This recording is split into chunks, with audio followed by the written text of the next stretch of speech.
take both A and B to be non-zero, or you can in fact take at least one of A or B to be non-zero. That is good enough.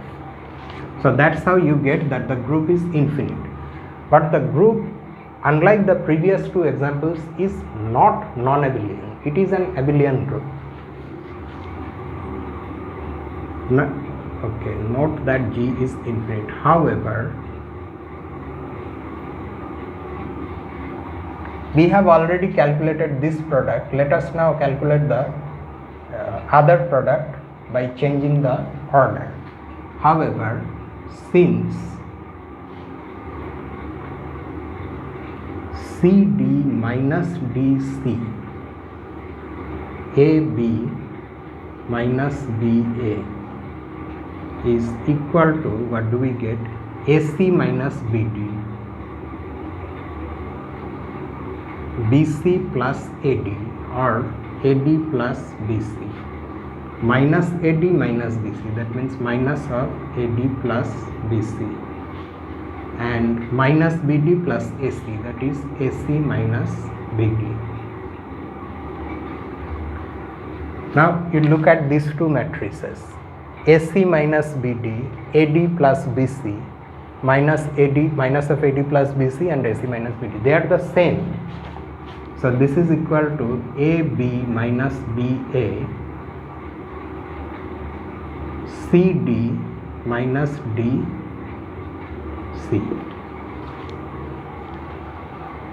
Oh, this was a statement. Since this G is abelian,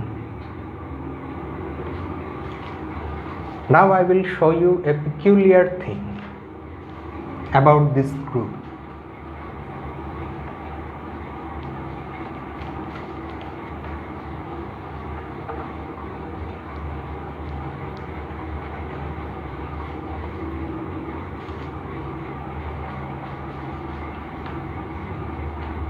Let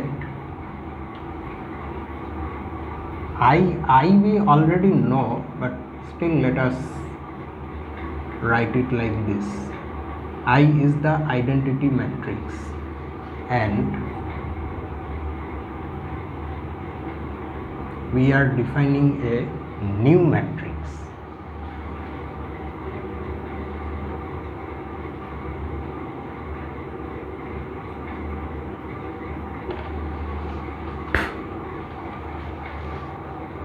J, which looks like this.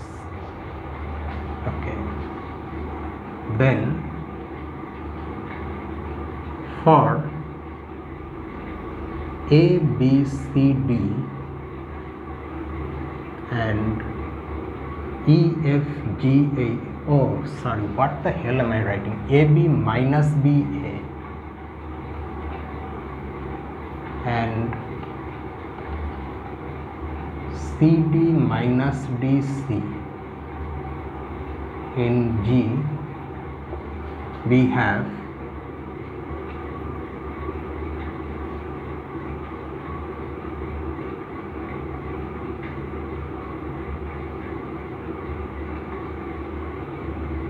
now think of your ordinary calculations that you have come across in matrices. We are now not only going to consider matrix multiplication but addition also. I can write this matrix like this: A0 0A plus 0B minus B0. Now if you recall, multiplication of a matrix by a scalar, by a real number, then you get this. Similarly, B times 0 1 minus 1 0. So this is equal to AI plus BJ.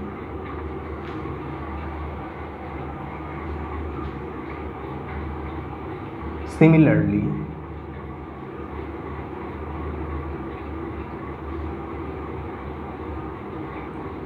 CD minus DC is equal to Ci plus dj. Okay, now what is the purpose of writing these matrices in this form? We will see. Let us now calculate j square. What happens when we multiply j with j?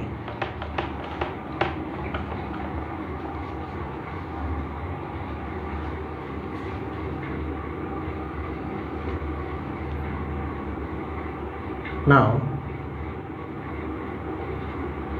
j square is this. I am unable to calculate product of two matrices unless I write them side by side.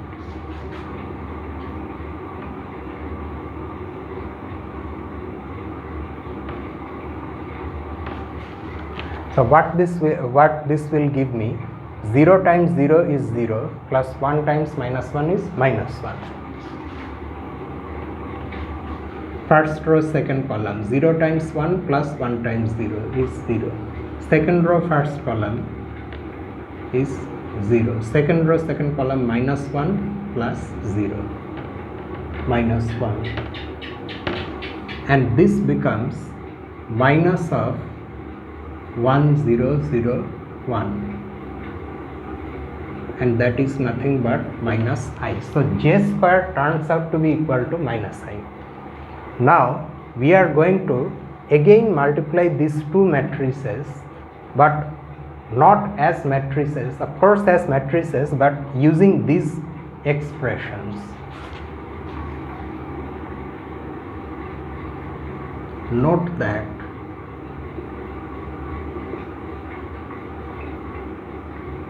AB minus BA, CD minus DC is equal to AI plus BJ times CI plus DJ, and in carrying out this multiplication we are going to assume that matrix multiplication is distributive over matrix addition. These things are also true, and already they have been proved for us in our school courses, at least for 2 by 2 and 3 by 3 matrices. Since here we are working with 2 by 2 matrices, so no problem. If you want, you can go back to your school books and see that you will have it there, that addition of matrices and multiplication, that the distributive law is there.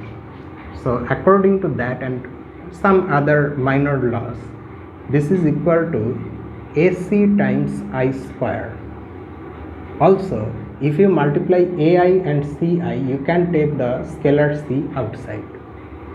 AC I square plus AD IJ. But there is only one thing you have to be careful about, is that when we are multiplying these two, say, you cannot write JI.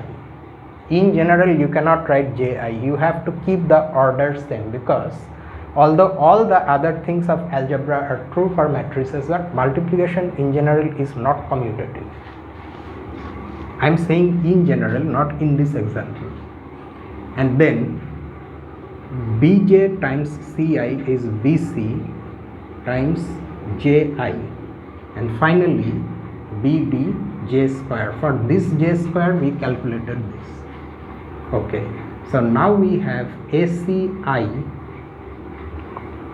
plus, since multiplying any matrix with the identity matrix of proper size gives us that matrix itself, so I get AD J plus BC J, and here we have minus BD I. Now simplifying this whole thing further, we can write AC minus BD I plus AD plus BC J. Fine, that is okay. And in fact, if we calculate the product just like that, you will get a matrix from which these things only will come out, because that's how we can express these matrices. So you say, what is the big deal about this whole thing? And now I will show why we are writing the matrices like this.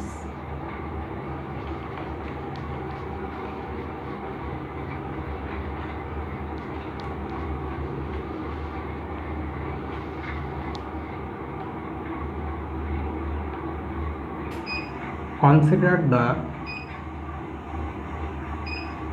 complex numbers a plus ib, c plus ib. A, B, C, D, these are real numbers. So these are two complex numbers having A and C as their real parts and B and D as their imaginary parts respectively.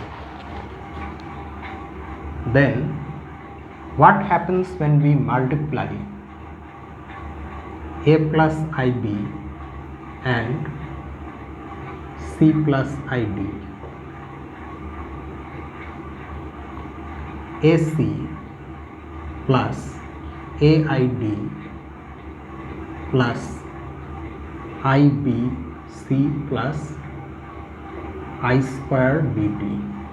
We know that I square is -1, so we get AC minus BD plus AD plus BC times I. Do you see a relation here? AC minus BD, AD plus BC. The thing is like this. You have two worlds. On one side you have this group whose elements look like this.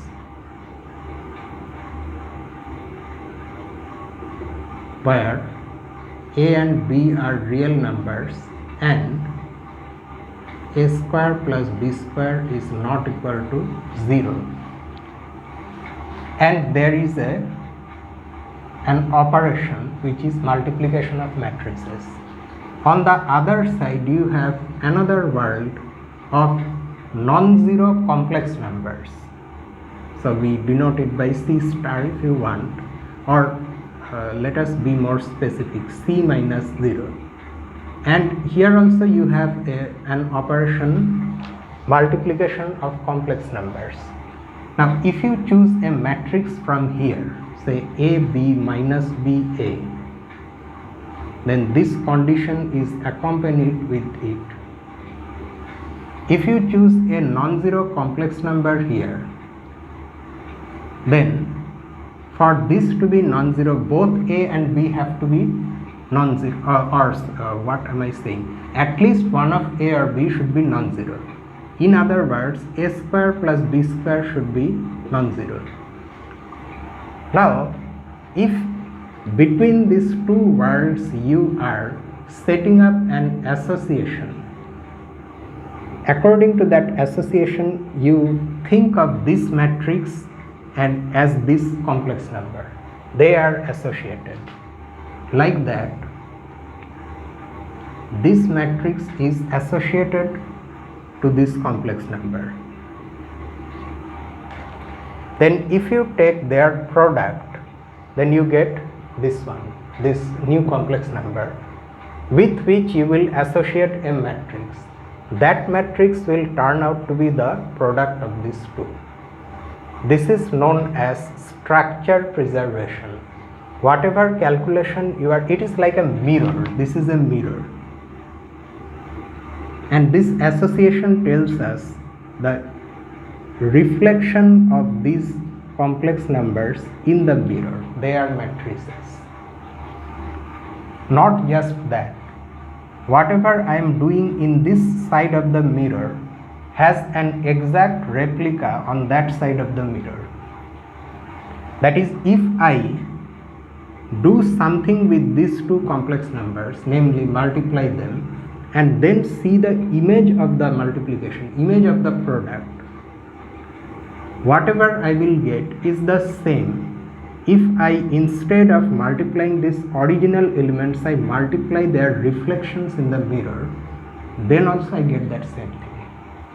So any calculation that is happening in this world has an exact counterpart happening in the other world. These two groups are similar in that sense that we were talking about in the last few videos. So there is fundamentally, as far as group structure goes, there is actually no difference between this group and this group. This one can say, if one wants, these are complex numbers.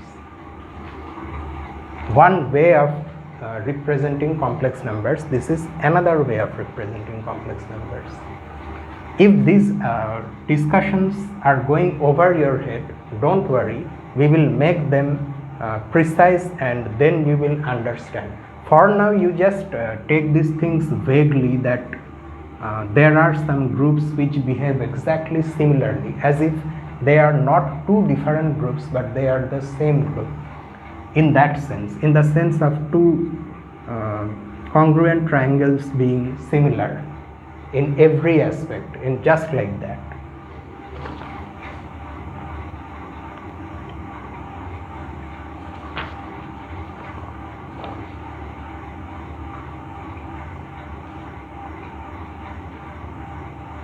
Okay, now we move on to, you see that's why, since these two groups are similar or are supposed to be similar, allegedly similar,